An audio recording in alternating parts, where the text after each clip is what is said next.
जी बच्चों, अब हम सॉल्व करने वाले हैं 1.3 न्यूमेरिकल 9th क्लास का। सबसे पहले न्यूमेरिकल को समझते हैं। Your hair grow at the rate of 1 millimetre per day. आपके बाल जो है वो एक दिन के अंदर 1 मिलीमीटर की रेट के साथ बढ़ रहे हैं। Find their growth rate in nanometre per second. आपने इनके बढ़ने का जो रेट है, शरह है, इसको आपने नैनोमीटर पर सेकंड में फाइंड करना है, मालूम करना है।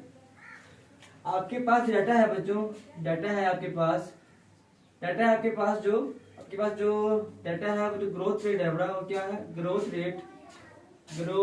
रेट जो है आपके पास वो है 1 मिलीमीटर। 1 मिलीमीटर आपके पास क्या है? ये होता है बच्चों, जो 1 मिली होता है वो बराबर होता है किसके? 1 × 10 की पावर -3 के, और ये मीटर। अब आपके पास जो डे है बच्चों, अब एक डे के अंदर कितने सेकंड्स होते हैं ये देखते हैं। 1 डे, एक डे होता है वो बराबर होता है बच्चों 24 ज़रब।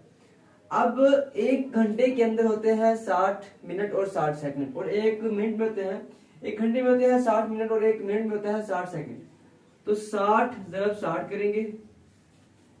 जब आप इसका ऑप्शन करेंगे मल्टीप्लाई बच्चों, तो आपके पास इसका जो आंसर आएगा वो आएगा 86,400 सेकंड्स।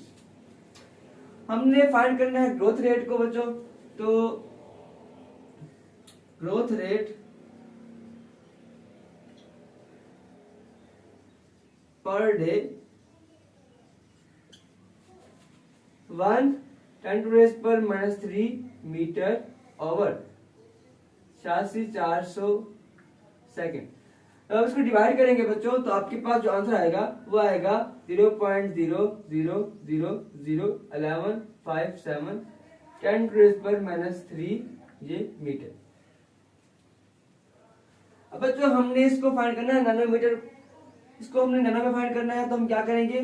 अब इस पॉइंट को यहाँ पे लेके आएंगे, इस तरफ लेके आएंगे, तो 1 2 3 4 4, ये -4, और यहाँ पे लेके आएंगे तो -5, यहाँ पे तो -6, 11.57 10⁻⁻6-3 मीटर,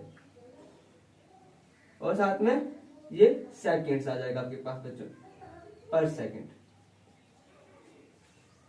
अब इसका जो आंसर बनेगा आपके पास वो बनेगा 11.57, ये -6 और -3 हो गए, -9, 10⁻⁻9 नैनो। ये जो है आपके पास बराबर होता है नैनो के बच्चों, और साथ में क्या है? मीटर पर सेकंड। अब प्रीफिक्स के अंदर 10 की पावर जो 9 होता है वो बराबर होता है किसके? नैनो के बराबर होता है। सो 11.57 नैनो मीटर पर सेकंड। मतलब ये आपका आंसर है इस न्यूमेरिकल का।